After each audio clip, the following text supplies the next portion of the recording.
Hello and welcome to the No One Asked You podcast. This series I am once again joined by my wonderful co-host, Matt Darn Kitty. Dorkus and I are sharing our experience reading Words of Radiance for the first time. Each episode we will discuss the chapter and share our experience along the way. This is Storming the Archives, Words of Radiance, and today we discuss Chapter 6. Chapter 6. Terrible Destruction. Before we get into the epigraph, I was contemplating the two powers and how we presume that Kaladin is a windrunner and that his windrunning ability is his second power, right? Mm-hmm. Mm. I remember his windrunning dream, or what we assume to be windrunning. Mm-hmm. Yes. Or at least I assume. Like you go with the storm, essentially. You go where the storm is. Yes. And you see stuff. It's remote viewing. Yeah, exactly. And I remember the big face at the end of it saying, "Child of Tanavast, child of honor." And I wondered to myself, is Tanavast honor or is Tanavast wind? And there's a bit more varying essences to my question that I've just asked. Mm-hmm. I used the word angel, I think, in a previous chapter, and it's that sort of being that I'm sort of kind of trying to invoke with the knowledge that Sanderson might not necessarily call them angels per se. Mm-hmm. But we're getting things like Zajanat and Digonarthus and so on. I'm wondering if Tanavast is one of those super powerful Spren who maybe controls someone's ability to windrun. Yeah, I'm following you with that. That makes sense. Nice. It does beg the question, though, why it wouldn't be Child of Wind, Child of Honor. Why does Tanavast get a name, but Honor doesn't? Because it's literary fun. Literary shenanigans. Of course. Because we can't give all the answers at once. Fair and true and valid. And unless Tanavast is honor. Yes, which is also a possibility. Yeah. Mm. That said, shall we get into the epigraph? Let's. We had never considered that there might be Parshendi spies hiding among our slaves. This is something else I should have seen. From the Journal of Navani Kolin, Yesasan, 1174. How did we not wonder this? Spies? Yeah, that's the thing. Like, why not? Why wouldn't Parshendi, like, you know, dress down, if you know what I'm saying? Like, do because if the physical differences, they can change themselves and look like Parshmen and act like Parshmen, or they can see through the Parshmen anyway. Yeah.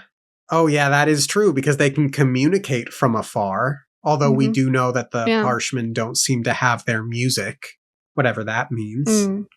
Although that does bring up the possibility, because I think it's later in this chapter where Yasna's like, they communicate telepathically, so, you know, the Parshmen don't need to hear a literal call. Why would they, the Parshendi, have to have spies if they could do that? Just look through them. Yeah, exactly. Yeah. Shen, oh my gosh, Shen is a telescope of... It's possible. Yeah. And that's where my mind next went to, because there has been a shift between the Shen of the first book and the Shen of this book, in the sense that Shen is suddenly asking for more food and so on. So, was there a switcheroo? A switcheroo? Yeah. Maybe. Is Shen okay? Would they have noticed? Unless it is Shen being activated. Sleeper cell activated. Or he was a spy from the very beginning. Mm. Oh gosh. Yeah, the point is they're all very complacent about the Parshmen when they really should have considered. Yeah. Yeah. It's like, oh, they're very similar. Do. Nothing to see here. Yep. And so Shallan is on the boat still, going about her duties in studying the spren she has dubbed Pattern.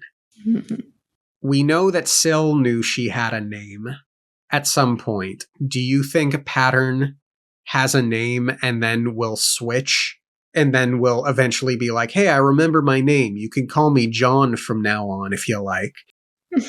It seems strange to me from a literary perspective that Sanderson would introduce a name only to then change that name a little bit down the road. In this context, I mean, there are certainly ways that you can do that, but the way we have sort of settled into Pattern here makes me think it will be Pattern going forward. What do you think? Might be, but it will lend significance to the moment when the name is remembered. So there could be some True. quirky, like, well, I'm still going to call you Pattern, kind of thing.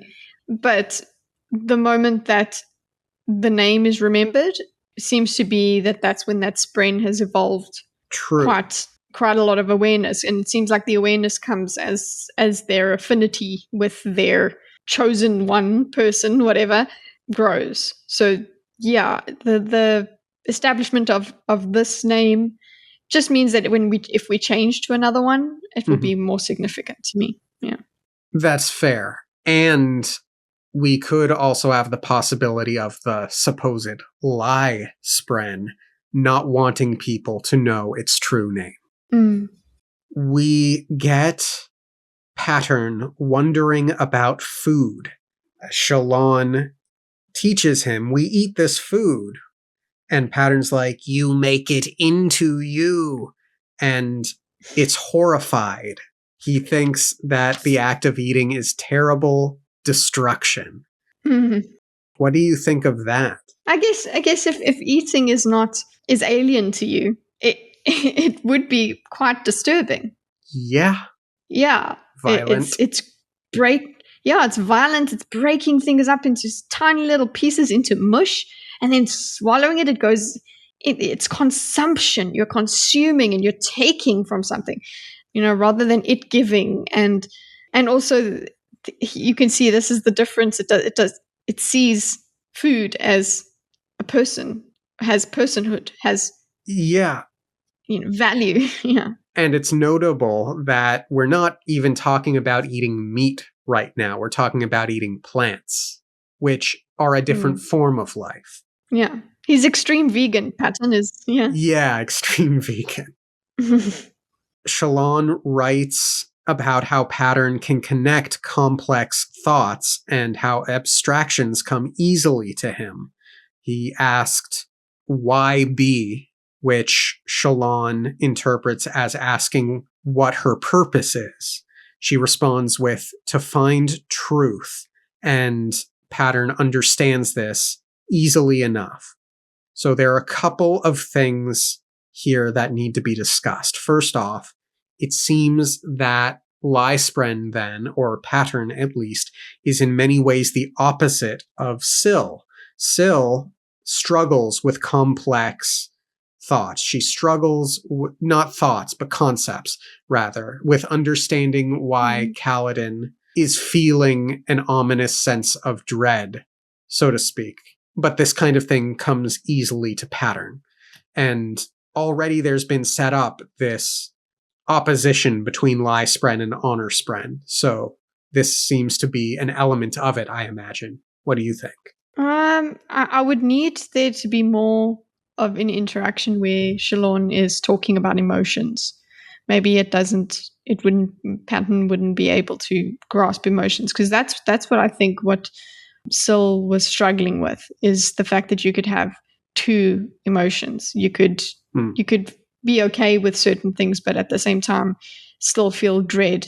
So I can see that there is some difference, but my interpretation is that they're just at different stages of evolution. So, and also Kaladin wasn't inquiring in the way that Shalon is as well. That's true. So he didn't know anything about it, and eventually just started speaking to Syl and all of that. So this is a different kind of evolution, I would think. Yeah, that's what I think about that. That's all fair. Although keep in mind that there were segments in the first book as well with Syl struggling to understand. But I think you addressed that with she was evolving as well. Mm. The other thing I wanted to talk about in this passage is Shallan's belief statement that her purpose is to find truth. That is such a wonderful and simple, and yet not so simple, and specific belief statement. I think it's great and insightful. What do you think? Yeah, it's broad enough, certainly, but it covers everything it needs to cover, and it shows that she took that book that Jasna gave her really seriously. That this is what she is about now. So she's established this as part of her identity. Like, she has the answer. She doesn't even have to think too hard about it. She's just like, yeah, that's it. Yeah. Yeah, it covers a lot. It's quite a deep purpose. Very much so. And it's interesting knowing that there seems to be a specific truth that she seems so intent to forget or hide from. Oh, yes. They have a discussion about memory, and Shallan asks the first thing Pattern remembers, and essentially Pattern seems to remember whatever incident it is that she had with her father, I think is the interpretation. They are in a garden at home, and before things go too far, Shallan cuts off the memory or whatever is happening, which I'll describe in a moment. But did you also interpret that the event being remembered was the event Shallan is hiding from? Yeah, absolutely. And that is the event that brings on the Spren. That's the first time the Spren was in contact with her. I agree. So and it would be interesting to, like, Syl also had a certain moment that she became attached to Kaladin as well. Definitely agree. Yeah, so there is this binding moment or whatever, and it seems to be a significant point. But then, and that's quite long ago, it seems.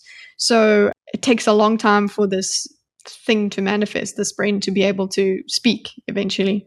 Yes. Well, I think Syl had been following Kaladin for a long time prior to the start of the first book.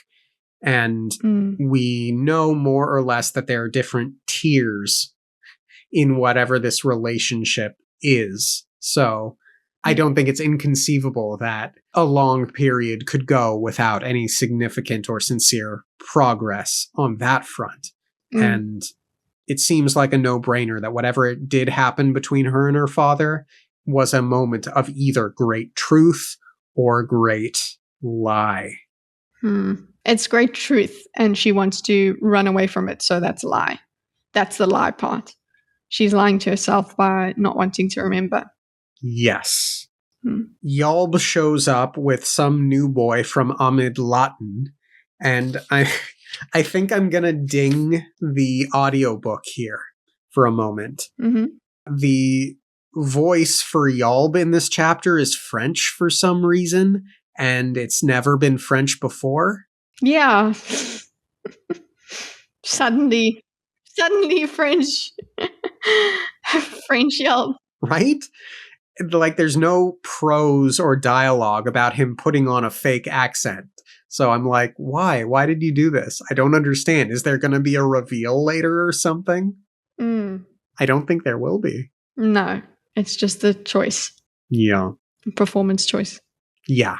I wrote a note to myself, and for the life of me, I don't remember what spawned the note, but I wrote Amid Latin assassin or surging. Okay, so assassin makes sense. Yeah, because we don't trust the new person. Surging, maybe, another surge binder? I wondered, yeah. I think I wondered. I don't remember. I need to write better notes sometimes.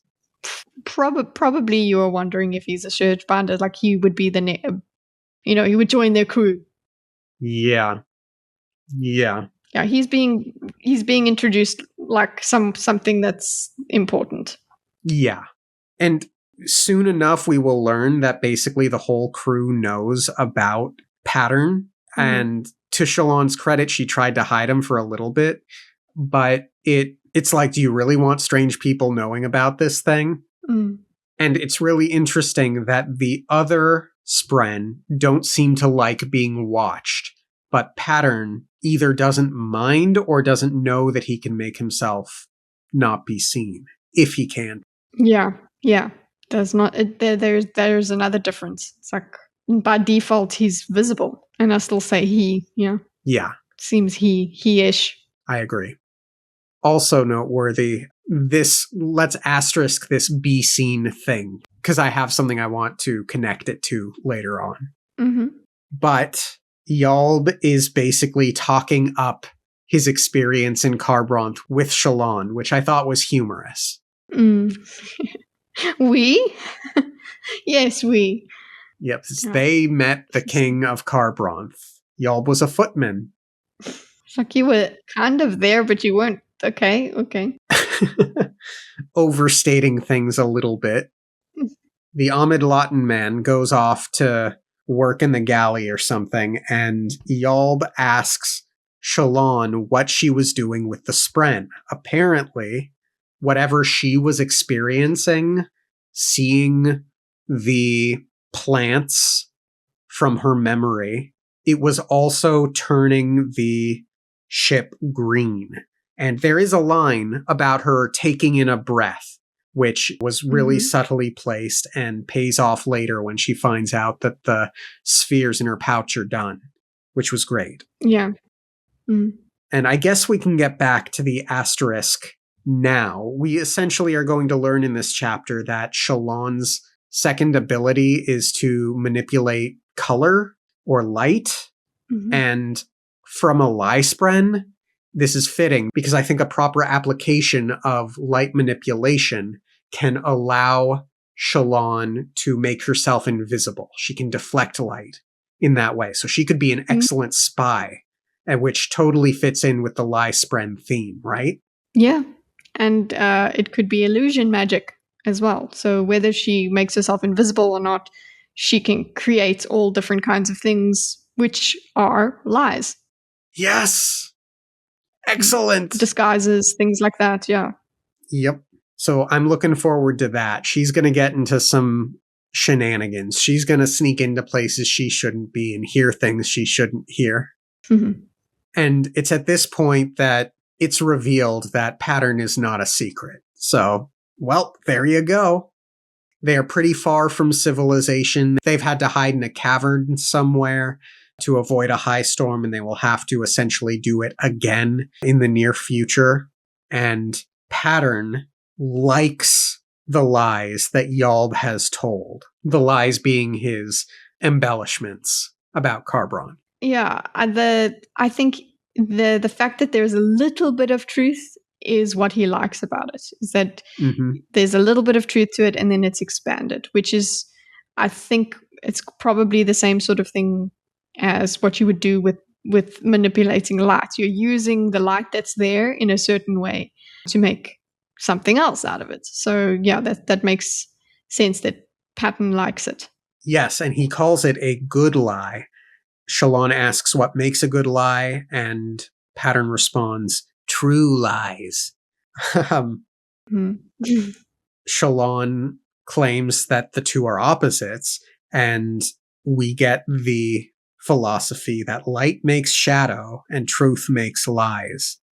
So you can't have one without the other. Yeah, which is certainly a philosophy. Mm-hmm. A lot more complex than Syl could think. I think so. There's something simple about honor, though, in a way, like the concept of honor. Yeah. It's straightforward. That's it. It's honest. Yes. No bullshit here. Exactly. Shalon writes in her notebook that when she soulcast for the first time, a voice demanded a truth from her. And Yasna hasn't said anything about that, which it's like, what does Yasna know? What doesn't she know? And Shalon goes on to write that she doesn't think the voice belonged to Pattern, though she can't say for certain.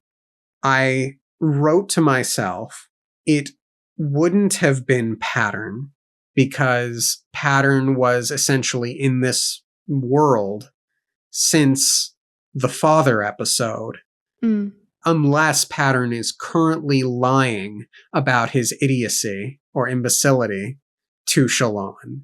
Does that make sense? What would his lying to her about his imbecility mean? Well, forgive me if I sound a bit prejudiced, but I'd argue it's in the nature of a lie spren to lie.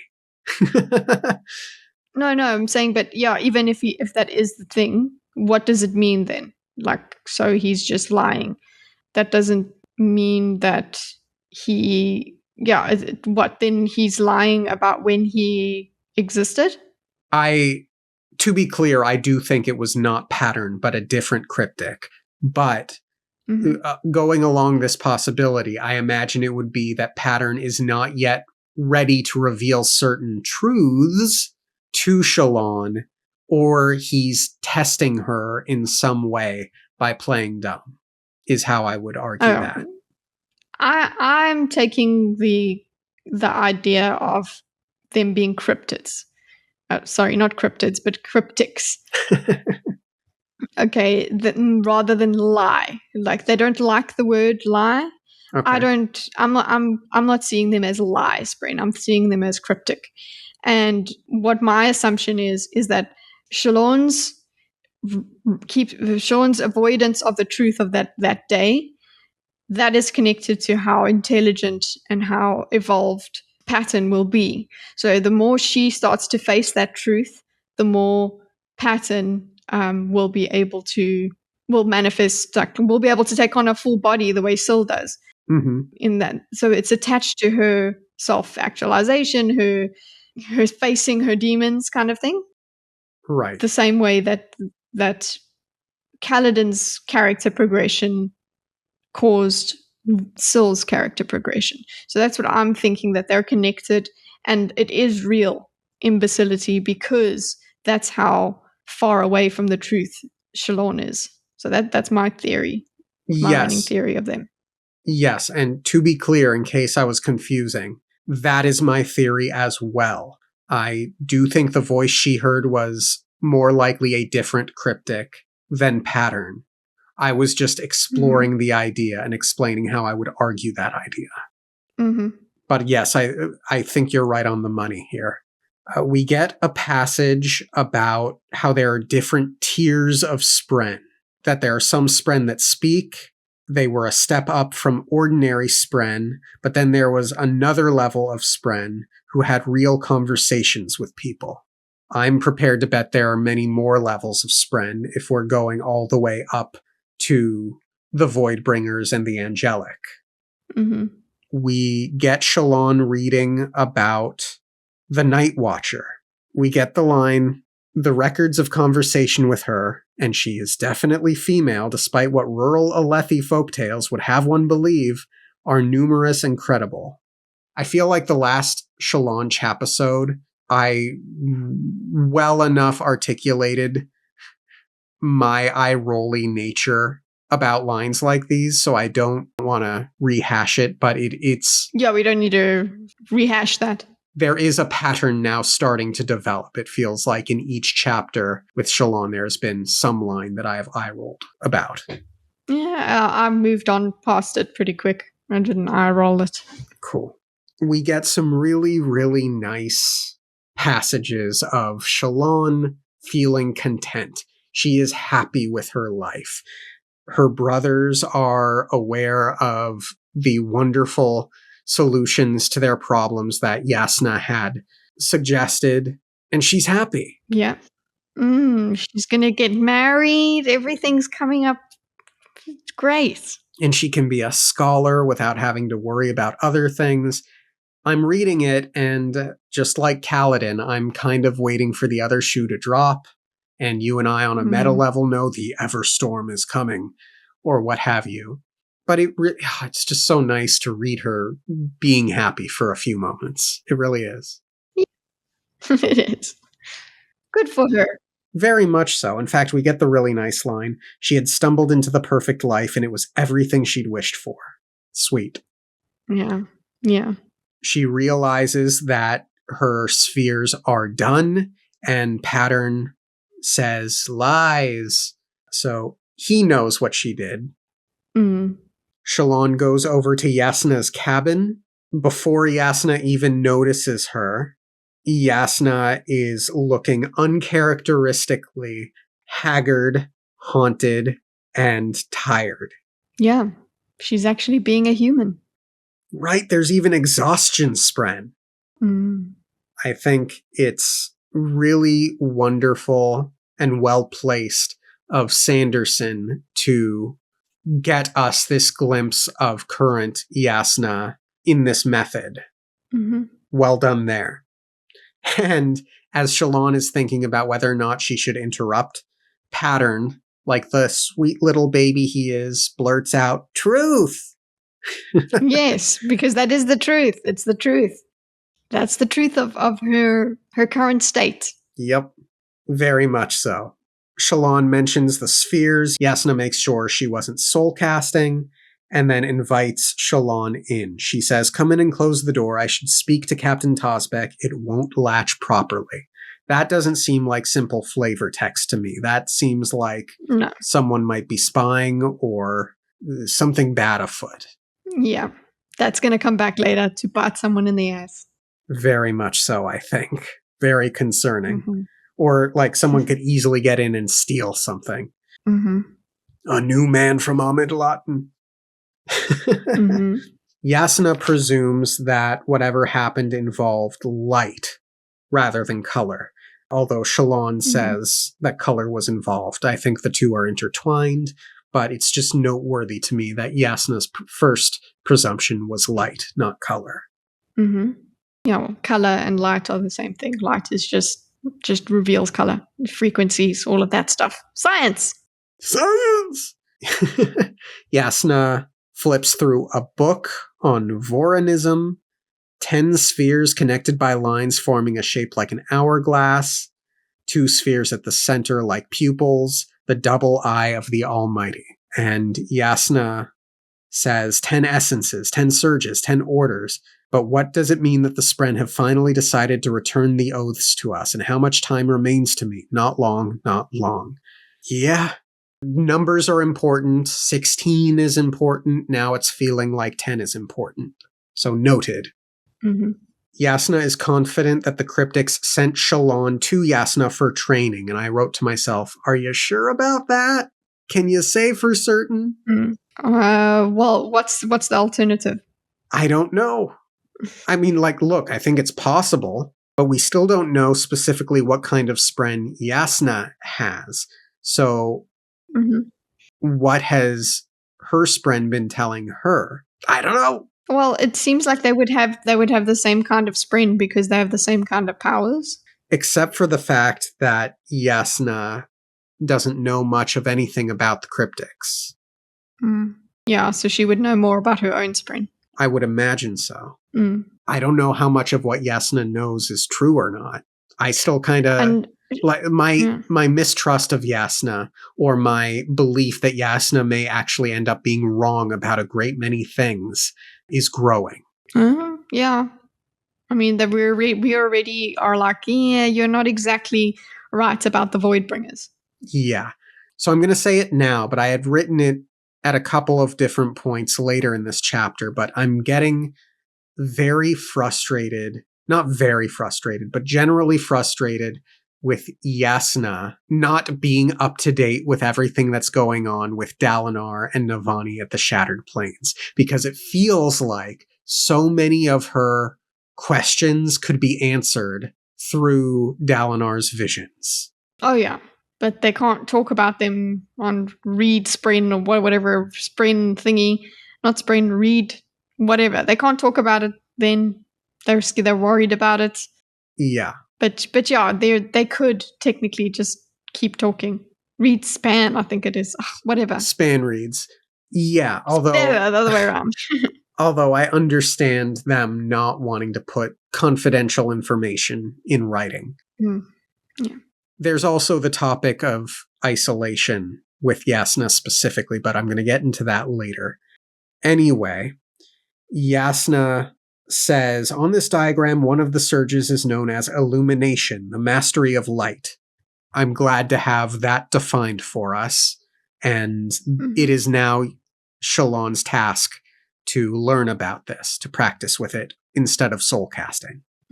Shalon feels that she's being pat on the head and expected to leave, but she sees a single fear spren, only one, and Shalon realizes that Yasna is terrified.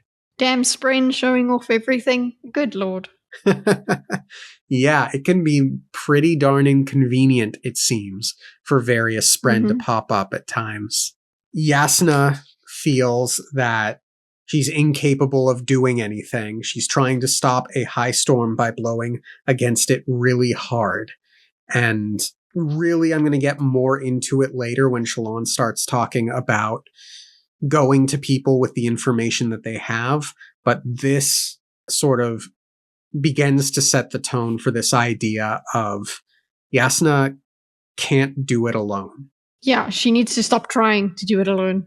Yes. That's how I interpret your frustration with just the lack of connection with the shattered planes and everything. It's kind of like she's out here looking for her answers, but she's not even looking in a very important place. Like, okay, yeah, she's on her way to the shattered planes. We understand this, but she will find the answers. It's not. We do get a bit more of an explanation of why she's not relying on anyone else, but still. I think there is a tinge of arrogance as well that she will find it. Yes. And they discuss the pattern. Pattern. Not that pattern. No, the cycle of magic returns to the world. The heralds come and teach the Radiance. Newcomers flock to the Radiance, and then they fight the Voidbringers. So Yasna sees, and I'm guessing is theorizing, that something happened to the heralds such that they're not coming back this time. And that scares her. That should be scary, yes. I'm with her on that. I agree. She hands Shalon that paper I mentioned earlier, talking about how the Parshendi basically have telepathy. Yes, I know it's different. I'm speaking shorthand. And Shalon's like, we've got to tell people. And Yasna, she gets a little angry. She's like, you don't think I've tried? I've written to scholars and kings all around the world. The Ardents were my best hope, but their eyes are clouded by the interference of the hierocracy, and my personal beliefs make Ardents skeptical of anything I say. It's at this point where I'm like, Yasna, you feel, as evidenced in the prologue chapter, disdain for many, many people. Gavilar's last words to you were something to the effect of, is it lonely, Yasna, being so superior? Or something like that. You feel this disdain for others, but now you need them. This is the consequence of your isolation. This is the consequence of your arrogance. Maybe you are smarter than them. Maybe you are better than them. What good does that do you when you need people? Well said. Thank you. That's the lesson, the truth she needs to learn. Very much so. And she is hyper independent. There is this, and maybe she hasn't gone about making connections. She's gone about, just do what I tell you kind of stuff. Yeah. She can't do it alone. Shalon realizes that all of this is connected to the Shattered Plains and to Urithiru. We get the exchange. You still blush too easily when confronted. I'm sorry. And apologize too easily as well. I'm, indignant. I laughed pretty hard at this exchange, and then I laughed even harder when I heard the audiobook do it, because that was well delivered. Yasna believes the path to Urithiru may be in the Shattered Plains. According to legend, only a Knight Radiant could open the way. And it's at this point, I'm like, oh my god, the Parshendi are in Urithiru. What a thought. But how did they open it? Right? How did they open it? Like, 'cause I'm thinking of a portal. There needs to be this, like, so some sort of portal. Yeah, there must be. Who let them in? Who let them out? Yeah. Do you think it'll require 1 night radiant or 10? Probably 10. That's what I imagine. Mm. Yasna wonders if a desolation is coming.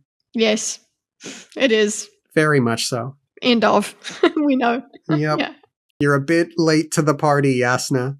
Or you waited too long to determine that to be a fact, rather. Mm-hmm. Or maybe not. I don't know. I'm just talking now. She was being thorough. Yes. We get the line. So if it existed before the hierocracy, and if the pathway to it was locked at the fall of the Radiance, then it might contain records that have not been touched by modern scholars, unaltered, unchanged lore about the Voidbringers and Surgebinders. Sorry, Shalon said that, not Yasna. Mm-mm. And it's good to know. The truth lies in your true. Yes.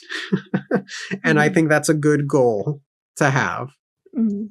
Again, though, it's like, talk to Dalinar. Oh my God. Get there. Talk to. Well, that's the thing. Like, are they going to get there? That there's, we'll get to it. Yeah. She is really angry, Yasna is, about rewriting history or eliminating history.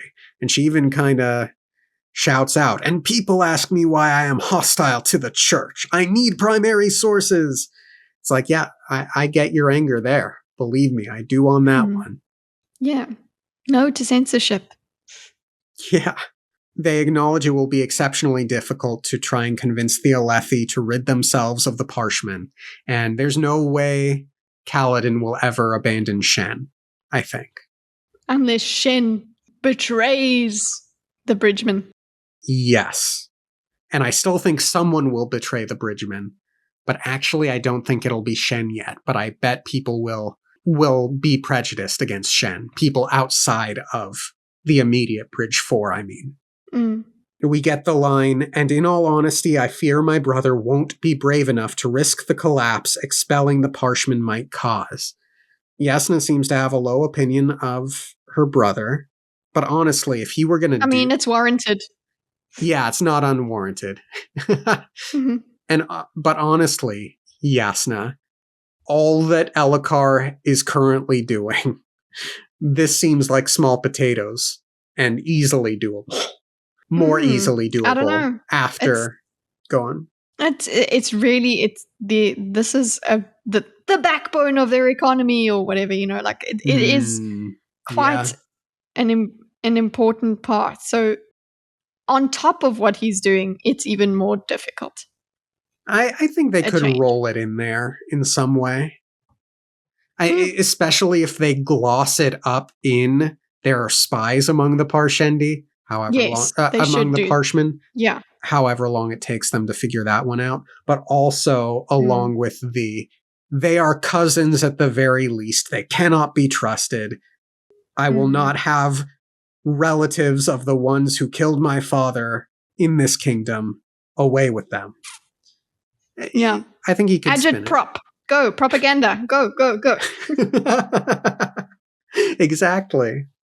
Yasna laments that she didn't want to lay all of this upon Shalon. And it's a big bummer because Shalon was feeling super happy for a few moments there.